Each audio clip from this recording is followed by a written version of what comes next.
propaganda en un periódico del Medio Oeste y que el anuncio decía lo siguiente: ¿podría la persona o las personas que por 2 ocasiones rompieron la cerca de mi propiedad y mataron una de mis vacas, por favor, podrían venir una vez más?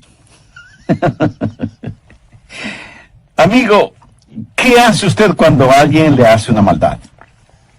Le invita para que se la hagan de nuevo y entonces usted poder desquitarse. Miremos lo que nos dice Mateo 18, empezando en el verso 15. Por lo tanto, si tu hermano peca contra ti, ve y repréndele estando tú y él solos. Si te oyere, has ganado a tu hermano. Mas si no te oyere, toma aún contigo a 1 o 2, para que en boca de 2 o 3 testigos conste toda palabra. Si no los oyere a ellos, dilo a la iglesia. Y si no oyere a la iglesia, tenle por gentil y publicano. De cierto os digo que todo lo que atéis en la tierra será atado en el cielo, y todo lo que desatéis en la tierra será desatado en el cielo. Otra vez os digo que si 2 de vosotros se pusieren de acuerdo en la tierra acerca de cualquier cosa que pidieren, les será hecho por mi Padre que está en los cielos. Porque donde están 2 o 3 congregados en mi nombre, allí estoy yo en medio de ellos. Entonces se le acercó Pedro y le dijo: Señor, ¿cuántas veces perdonaré a mi hermano que peque contra mí? Hasta 7. Jesús le dijo: no te digo hasta 7, sino aún hasta 70 veces 7. Hoy quiero compartir con usted acerca de cómo curar, sanar y restablecer relaciones rotas. Y yo creo que todos quienes hemos estado sirviendo a nuestro Salvador por mucho tiempo, tendremos un número de experiencias de quienes nos han hecho daño. Y ese es un problema muy doloroso. La palabra pecar significa literalmente no dar en el blanco, o estar fuera de los límites de algo, o transgredir. Cuando alguien peca contra otra persona, está transgrediendo en la vida de esa persona. La relación se rompe y cualquier comunión es cercenada. Ahora, déjeme decirle por qué esto es un problema doloroso. En primer lugar, porque ofende a Dios el Padre. Mi papá tuvo un hermano que nunca visitó nuestra casa. Él vivía en Denver, en Colorado, y un día vino a West Palm Beach, en la Florida, para visitarnos. Mi madre se pasó toda la noche cocinando un pavo, y yo tuve que dormir con mi hermano mayor. Ambos, aunque éramos jóvenes, éramos bastante grandes. Yo jugaba fútbol norteamericano, y él recién había regresado después de haber estado en el ejército. Y tuvimos que dormir los dos en una cama pequeña para que la otra cama pudiera ser usada por nuestro visitante. A la medianoche, al darse vuelta mi hermano en esa estrecha cama, me quitó la cobija. Yo estiré la mano y se la quité. Él me golpeaba con su rodilla y yo le molestaba con mi codo. Y así nos pasamos casi toda la noche. Mi mamá, que como dije estaba preparando el pavo, al oír la bulla que hacíamos en el dormitorio, vino, abrió la puerta de nuestro cuarto, encendió la luz y ve que mi hermana tenía un ojo hinchado y que un hilito de sangre salía de su nariz. Ella me miró inmediatamente y señalándome con un cucharón grande y largo que tenía en su mano me dijo: mira lo que le has hecho a tu hermano. Y yo me defendí diciendo: pero mamá, él comenzó. Y ella, autoritativa, me dijo: cállate. Y con el cucharón me dio un fuerte golpe en el pecho, y otro golpe en la espalda, y otros golpes en los brazos, y si no me agacha a tiempo, me hubiera dado con el cucharón en la cabeza. ¿Cree que ella, después de esa demostración de samurái femenina, se mordió los dedos diciendo: ¿qué es lo que he hecho a mi pobre Adrián? De ninguna manera. A la mañana siguiente, cuando nos reunimos para desayunar, mi hermano tenía una toalla cubriendo su cabeza y en mi brazo se podía todavía ver la huella del cucharón. Y ahí está nuestro tío que nos visitaba por primera vez mirándonos sorprendido. Mi papá estaba realmente muy molesto y mi madre humillada. Y nosotros dos avergonzados. Y como dice el dicho en relación con los perros derrotados, nos sentíamos con el rabo entre las piernas, más bien entre las patas. Y me pregunto si en el cielo no se avergonzará sobre la forma en que algunos de los hijos de Dios se comportan. Quiero decir, creo que avergonzamos a Dios el Padre cuando no nos llevamos bien entre hermanos y hermanas. Y no estoy hablando de relación sanguínea. Eso deshonra al Padre, pero también desanima a los creyentes. No hay nada peor que estar en una iglesia donde no existe armonía. Y no existe nada más dulce y atractivo que estar en una iglesia en donde la armonía es evidente entre todos. El Salmo 133:1 dice: mirad cuán bueno y cuán delicioso es habitar los hermanos juntos en armonía. El Señor Jesús en el capítulo 17, verso 21 de Juan dice: para que todos sean uno como tú, oh Padre, en mí y yo en ti, que también ellos sean uno en nosotros, para que el mundo crea que tú me enviaste. ¿Se había percatado usted que la unidad entre los creyentes es una forma de evangelizar silenciosamente? Pero no solo que pleitos, contiendas y desunión deshonran al Padre y desaniman a los creyentes, sino que eso deleita a nuestro enemigo.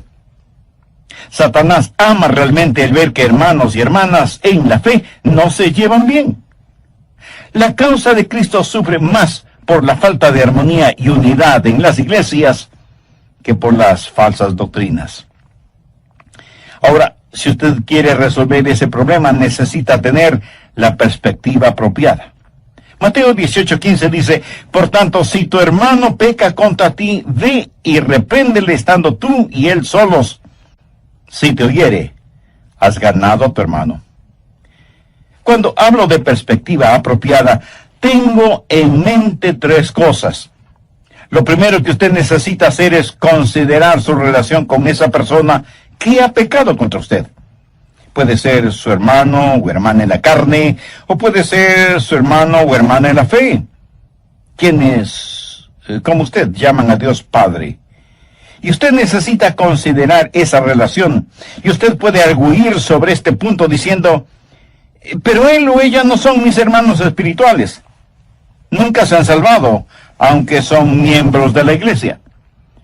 Bueno, si no son sus hermanos en Cristo, entonces quiere decir que están ciegos espiritualmente y por lo tanto caminan al infierno. ¿No es eso una razón muy poderosa para que usted ore más intensamente por ellos? Pero si él o ella son sus hermanos espirituales, el hacerles daño es hacerse daño a usted mismo, porque tanto ellos como usted son miembros del cuerpo de Cristo. Así que considere esa relación. No importa lo que una persona haga o cuánto le hayan hecho daño, ellos necesitan más de su amor. Veamos primera de Juan 3:16. En esto hemos conocido el amor, en que Él puso su vida por nosotros. También nosotros debemos poner nuestras vidas por los hermanos. Y en Gálatas 6:10 Pablo dice: así que, según tengamos oportunidad, hagamos bien a todos, y mayormente a los de la familia de la fe. Cuando usted está desarrollando una perspectiva apropiada, primero considera la relación, segundo considera la responsabilidad, que es lo que leímos en Mateo 18:15. Por tanto, si tu hermano peca contra ti, ve y repréndele estando tú y él solos. Si te oyere, has ganado a tu hermano. Escúcheme, cada creyente que fracasa es la responsabilidad de otro creyente. Cuando un hermano o hermana fracasa, otro hermano o hermana deben ayudarle a levantarse, porque la Biblia dice en Gálatas 6:1, hermanos, si alguno fuere sorprendido en alguna falta, vosotros que sois espirituales, restauradle con espíritu de mansedumbre, considerándote a ti mismo, no sea que tú también seas tentado. Así que considere su relación tanto como su responsabilidad. Si alguien le ofende, es su responsabilidad el tratar de arreglar positivamente esa relación. Y cuando considere su relación y su responsabilidad, es muy importante que se considere a usted mismo. Veamos nuevamente Gálatas 6:1. Hermanos, si alguno fuere sorprendido en alguna falta, vosotros que sois espirituales, restauradle con espíritu de mansedumbre, considerándote a ti mismo, no sea que tú también seas tentado.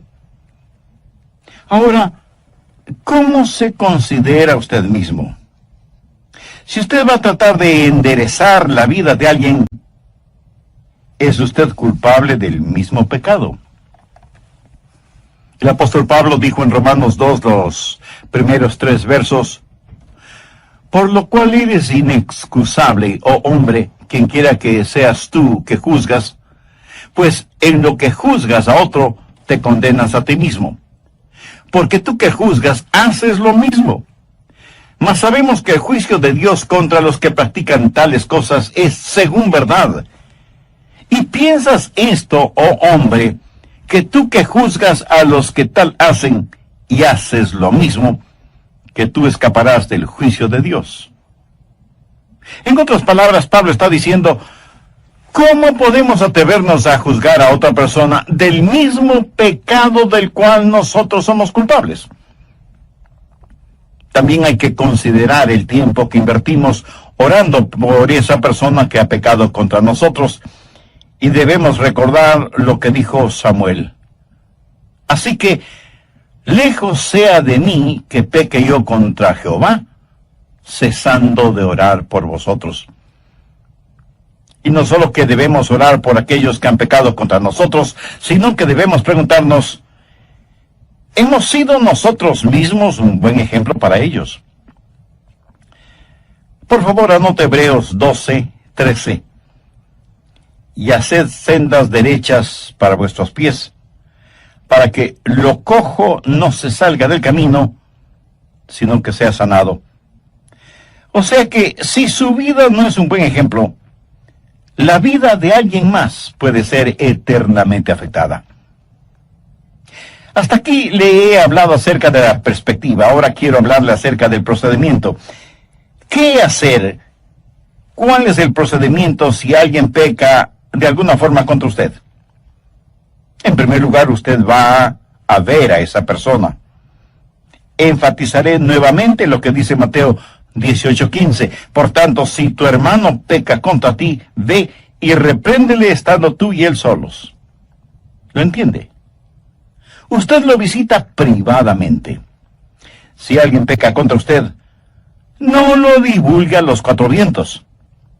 Vaya donde la persona que le ofendió y no se lo diga a nadie. ¿Por qué? Simplemente porque los demás podrían considerar lo suyo solo como un chisme. Mire lo que dice Proverbios 16:28. El hombre perverso levanta contienda y el chismoso aparta a los mejores amigos. Y en Proverbios 25:9 leemos, trata tu causa con tu compañero y no descubras el secreto a otro. Para ilustrar un poco más este punto, voy a usar nombres ficticios. Supongamos que Raúl ha pecado contra mí, o yo tengo la impresión de que él ha pecado contra mí. Así que yo voy a hablar con Raúl. Y no necesito decirle ni a Jaime, ni a Pedro, ni a nadie más que voy a hablar con Raúl. ¿Por qué? Porque bien pudiera ser que Raúl no pecó contra mí.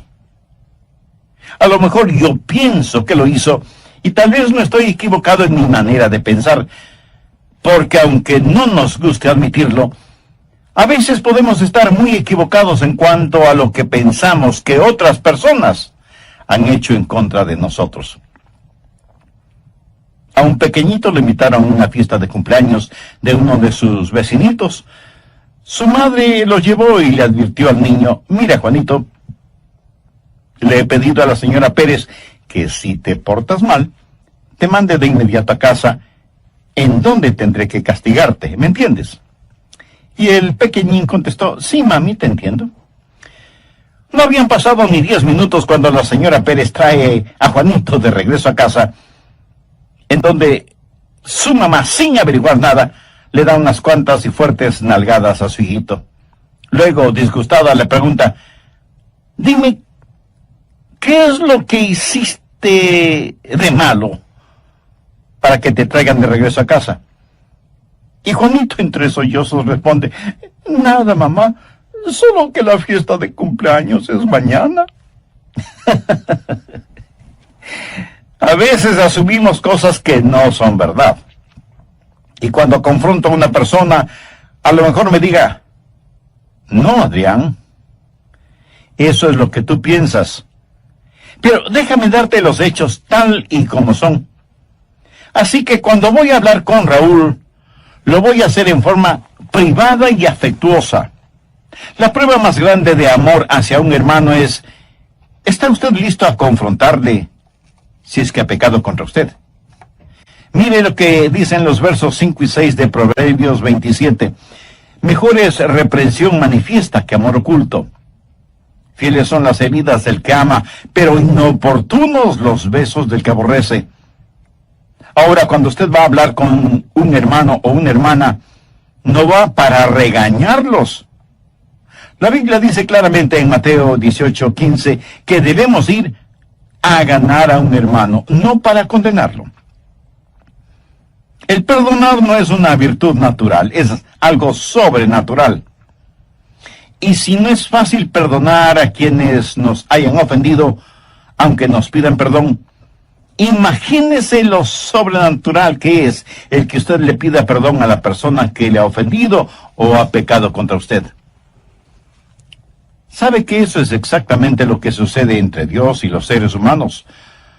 Nosotros hemos ofendido a Dios, hemos pecado contra Él, y es Él quien no solo que nos perdona, sino que nos restaura para que tengamos amistad y comunión con Él. Y cuando tiene que disciplinarnos, lo hace con un corazón quebrantado, pero nos disciplina por nuestro propio bien. ¿Tiene usted a Jesús en su corazón? ¿Le ha recibido ya como su Salvador y Señor? Usted puede tener comunión íntima con Él ahora mismo si se arrepiente de sus pecados, le pide perdón y toma la decisión de permitir que Cristo controle y dirija su vida. Agradézcale al Señor Jesucristo por lo que Él hizo a favor suyo en la cruz del Calvario y pídale que le ayude a vivir una vida digna de Él. Si alguien peca contra usted o le hace algún daño, ¿sabe cuál es la reacción de nuestra naturaleza humana? Si es que hemos superado aquello de ojo por ojo y diente por diente, entonces, como si estuviéramos practicando una virtud, decimos, él o ella pecó contra mí. Y si quiere que le perdone, debe venir a pedirme perdón. Pero que yo vaya a buscarle para perdonarle, jamás. Pero es exactamente eso lo que la Biblia dice que debemos hacer y hacer. Antes sed benignos unos con otros, misericordiosos, perdonándoos unos a otros como Dios también os perdonó a vosotros en Cristo. Permítame hacerle una pregunta. ¿Dios le buscó a usted? Por supuesto que sí. ¿Por qué amamos a Dios? Porque Él nos amó primero. Mire lo que Pablo dice en Romanos 5:8, mas Dios muestra su amor para con nosotros, en que siendo aún pecadores, Cristo murió por nosotros. Ahora, si alguien peca contra nosotros, no podemos darnos el lujo de esperar a que ellos vengan a nosotros. Nosotros vamos a ellos. ¿Y cómo realizamos esa visita? La hacemos en forma privada, amorosa y humildemente, con el espíritu de Gálatas 6:1. Hermanos, si alguno fuere sorprendido en alguna falta, vosotros que sois espirituales, restauradle con espíritu de mansedumbre, considerándote a ti mismo, no sea que tú también seas tentado. Evidentemente Simón Pedro estuvo escuchando todo esto, Y se puso a pensar, porque sabía que algunos habían pecado contra él, así como él había pecado contra otros. Y estuvo pensando, ¿cuál es el límite en este asunto? Veamos Mateo 18:21. Entonces se le acercó Pedro y le dijo, Señor, ¿cuántas veces perdonaré a mi hermano que peque contra mí? Hasta 7 veces. En la mente de Pedro, este asunto del perdón debía tener un límite, porque él creía que no se puede perdonar indefinidamente, porque mientras más una persona peca, menos son las posibilidades de perdón. Es decir, llega un momento en que hay que decir, basta, no más. Y Jesús le dijo que esto del perdón no es un asunto de matemáticas. Jesús le dijo, no te digo hasta 7 veces, sino aún hasta 70 veces 7. Esto es algo interesante porque la verdad del asunto es que si usted perdona genuinamente a una persona una vez, entonces ese pecado debe desaparecer para siempre. Y si le vuelven a ofender de la misma manera, es como que si le ofendieran o pecaran contra usted por primera vez. No será como la 4ª o 7ª vez, será como si fuera la primera vez. Y usted no mantiene una libreta de notas para anotar el nombre de las personas que pecan contra usted, qué clase de pecado fue y qué número fue. El amor, mi amigo, no mantiene archivos. Usted humilde y libremente perdona a su hermano o hermana antes de que la falta de misericordia infecte su vida. Y perdona completamente, totalmente. De paso diré que cuando usted va a una persona en busca de perdón, asegúrese de que es perdón lo que recibe. Porque una persona orgullosa podría decirle, oh, no tiene importancia, está bien, olvídalo. Usted debe decir, yo quiero que me perdones. El olvidar una ofensa solo será realidad cuando esa ofensa es perdonada. Cuando esa página en la relación con determinada persona es una página nueva y limpia, y no una página simplemente medio borrada. Debemos perdonarnos unos a otros como Dios en Cristo nos perdona a nosotros. Ahora, todo esto nos pone frente a un problema. ¿Qué si la persona no quiere escucharnos? ¿Cómo frecuentemente sucede? Y dirán, yo no te hice nada malo, o no necesito pedir.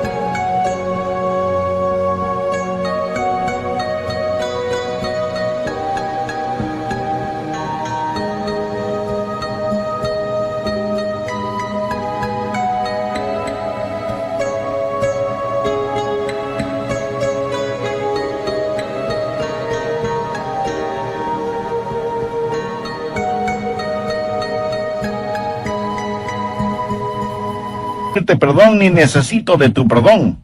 O, sí, hice lo equivocado y a ti qué te importa.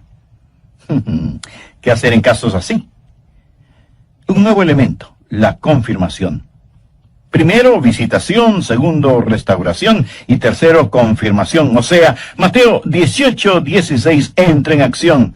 Mas si no te oyere, toma aún contigo a 1 o a 2, para que en boca de 2 o 3 testigos conste toda palabra.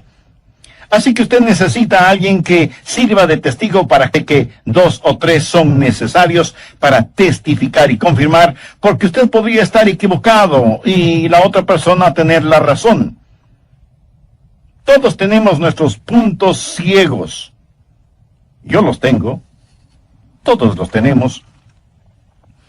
Ahora Jesús no habló de agentes secretos cristianos. Las personas que le acompañen no van para testificar contra la otra persona, sino a tratar de ganar a la otra persona. Pero suponga que esa persona tiene oídos sordos, y aunque usted ha ido a él o ella en forma privada, con una actitud amorosa y humilde, pero esa persona no le escucha, entonces usted busca la ayuda de amigos espiritualmente maduros para que le acompañen y sean testigos de que la persona involucrada no quiere escuchar. Después de que esa visitación y confrontación no tuvo éxito, ¿qué hacer? Bueno, usted pone el asunto en conocimiento de la iglesia, porque ya se vuelve un asunto sumamente serio. Busque Mateo 18:17. Si no les oyere a ellos, dilo a la iglesia. Y si no oyere a la iglesia, tenle por gentil y publicano. El asunto está ahora frente al liderazgo de la iglesia, y la persona será confrontada por los líderes espirituales. Pero nunca pierda de vista que el objetivo no es condenar a esa persona, sino recuperar a esa persona y que sea desafiada a un profundo examen de conciencia. Al mismo tiempo, la iglesia debe examinarse para saber si en verdad está administrando a las necesidades emocionales y espirituales de esa persona y si se ha tomado como responsabilidad seria el orar por ella, por su arrepentimiento y por su restauración. Y si con todo este procedimiento la persona tampoco escucha a la iglesia, ¿cuál es el próximo paso? La segunda parte del verso 17 tiene la respuesta. Y si no oyere a la iglesia, tenle por gentil y publicano. Eso en lenguaje sencillo significa hay que excomulgarlo.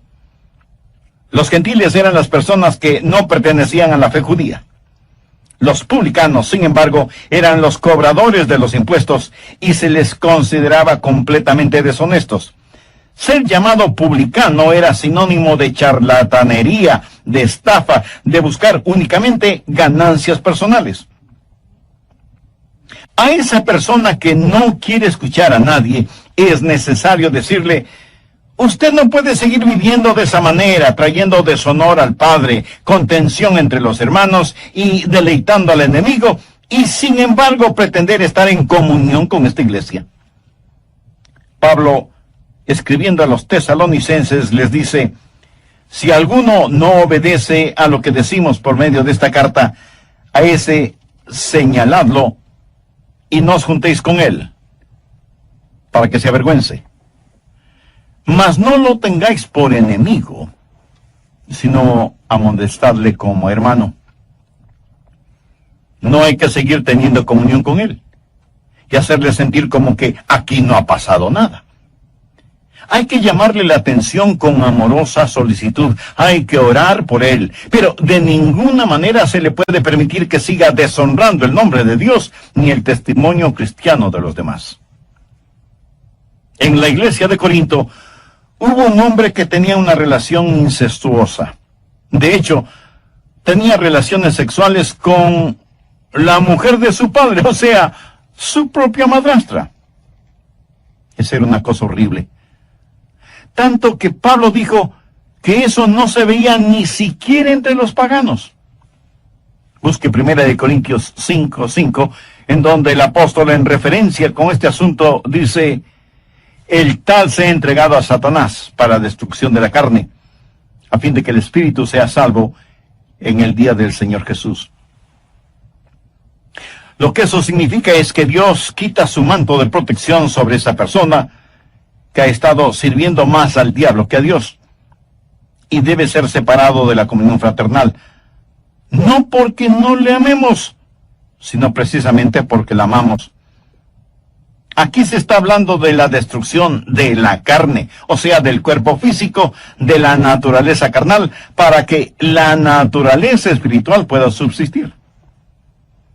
Pablo también tuvo que enfrentar otra situación. Busque 1 Timoteo 1:20, de los cuales son Himeneo y Alejandro, a quienes entregué a Satanás, para que aprendan a no blasfemar.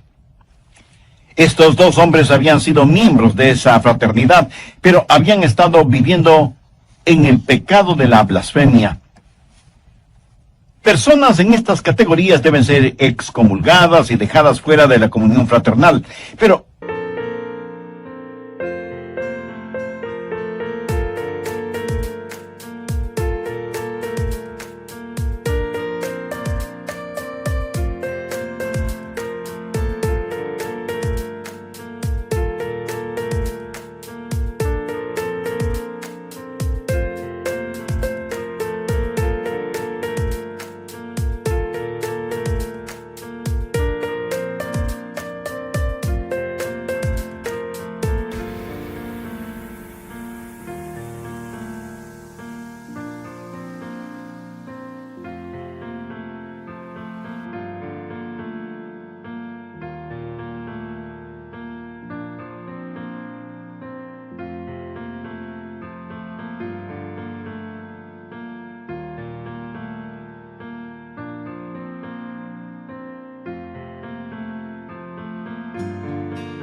ponga mucha atención a lo siguiente. Esto debe ser hecho como último paso, como el último recurso, o sea, después que todos los demás pasos previos y bíblicos no han dado ningún resultado con esa o esas personas, hombres o mujeres. No es cuestión de saber que alguien ha fallado en algo.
Privarlo de la comunión, porque todos nosotros fallamos de alguna forma alguna vez.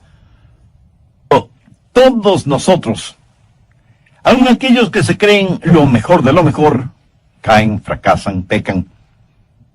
Y recuerde que la iglesia no es un museo donde se exhiben los santos, más bien es un hospital para los pecadores. Una versión parafraseada de Romanos 14:1 dice: recibe a un hermano en la iglesia, aunque él casi no crea que Cristo pueda salvarle. Debemos aceptar a los bebés en Cristo, a los débiles en la fe, a quienes tropiezan y pecan, y debemos amarles, confrontarles, ayudarles y edificarles. No excluirles simplemente porque han caído, pues porque han caído necesitan más de la iglesia. Pero de lo que se está hablando en este pasaje es de una persona recalcitrante, necia, obstinada. Una persona que dice: no voy a cambiar. Escojo esta manera de vivir, ese es mi estilo de vida. Repudio el amor que me muestran. Quiero transitar por mi propio camino. No escucharé a ningún hermano que venga a mí. No haré caso de los testigos que le acompañen. No escucharé a la iglesia que me ha desafiado. Entonces, con el corazón quebrantado, tendremos que decir a esa persona: hermano o hermana, lo sentimos profundamente, pero no puede continuar viviendo de esa manera y teniendo comunión en la iglesia. Usted mismo se ha vuelto como un gentil y publicano. Entonces, ¿qué hacer con una persona así? Primero, la ama y trata de ganarla para Cristo. Pero no le permitimos que vierta su veneno en la congregación. No podemos, no debemos permitir a esa persona herir, distorsionar y vilipendiar la causa de Cristo. Así que, si alguien ha pecado contra usted, no haga eso un asunto de chisme. No venga a decirme a mí lo que esa persona le ha hecho.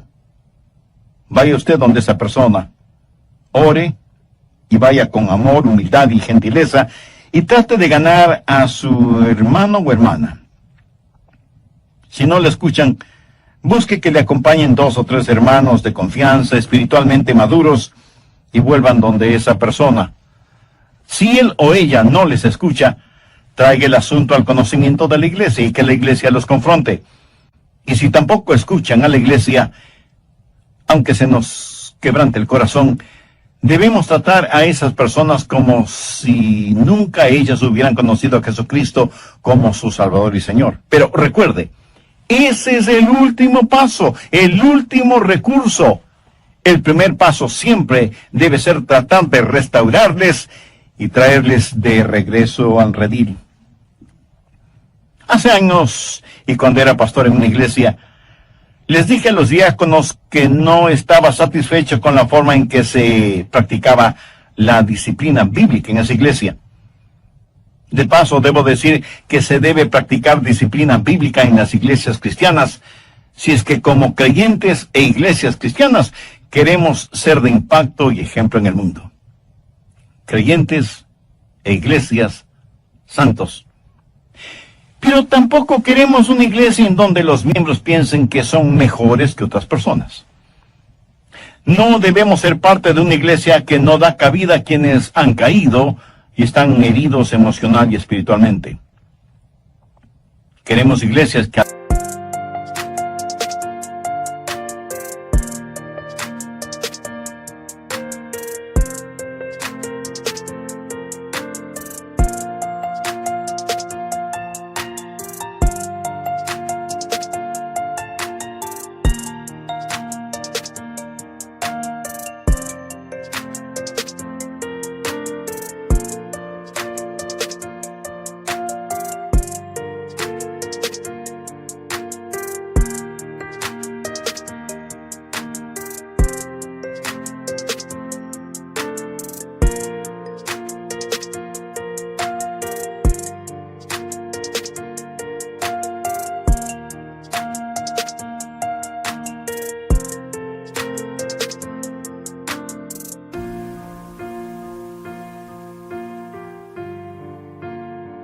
al orar puedan decir: Dios, envíanos un avivamiento. Que tengan la absoluta seguridad de que Dios no les dirá: si quieren avivamiento, primero limpien sus vidas y no sigan practicando cosas que yo claramente he prohibido en mi palabra. Como iglesia, debemos ayudar a aquellos que están luchando espiritualmente y a aquellos que han caído. Pero por otro lado, como iglesia debemos tener parámetros espirituales, éticos y morales y cumplirlos. En nuestros días, muchas iglesias, en vez de ser un aprisco, se han convertido en un zoológico en donde todos entran, pero nadie sale. El Señor Jesucristo no nos deja divagando por aquí o por allá. No nos deja solos y sin esperanza. Y en su palabra nos enseña cómo debemos comportarnos como creyentes, cómo amar a otros y cómo perdonar y restaurar la vida espiritual de hermanos y hermanas en la fe. Y nos ha dado no solamente las herramientas espirituales y emocionales para que podamos ayudar a aquellos que emocionalmente han fracasado, sino que también nos ha dado un corazón sensible y celoso por la santidad y pureza de su iglesia, para que no seamos apáticos cuando veamos cosas que podrían dañarla, contestar al Espíritu Santo o causar que los no salvos tropiecen por nuestro testimonio. Amiga, amigo, ¿le ha entregado su corazón al Señor Jesucristo? ¿Le ha recibido como su Salvador? Si aún no lo ha hecho, ¿no le gustaría hacer esa decisión? Recuerde que para ser salvo debe hallar en el Señor Jesucristo. Jesús murió por usted en la cruz del Calvario y usted debe recibirle por fe en su corazón. Si usted, quien quiera que sea o donde quiera que esté, y si esté escuchando este programa, ore una oración como la que yo voy a orar. Lo puede hacer en voz alta o en voz baja, pero diga esta oración con sinceridad en la intimidad de su ser. Recuerde, lo que voy a decir es solo una guía. Querido Dios, y por amarme a pesar de mis pecados, sé que mi pecado merece tu justicia, pero vengo en busca de tu gracia y tu misericordia. Señor Jesús, te agradezco que tú sacrificaste tu vida en la cruz y derramaste tu precioso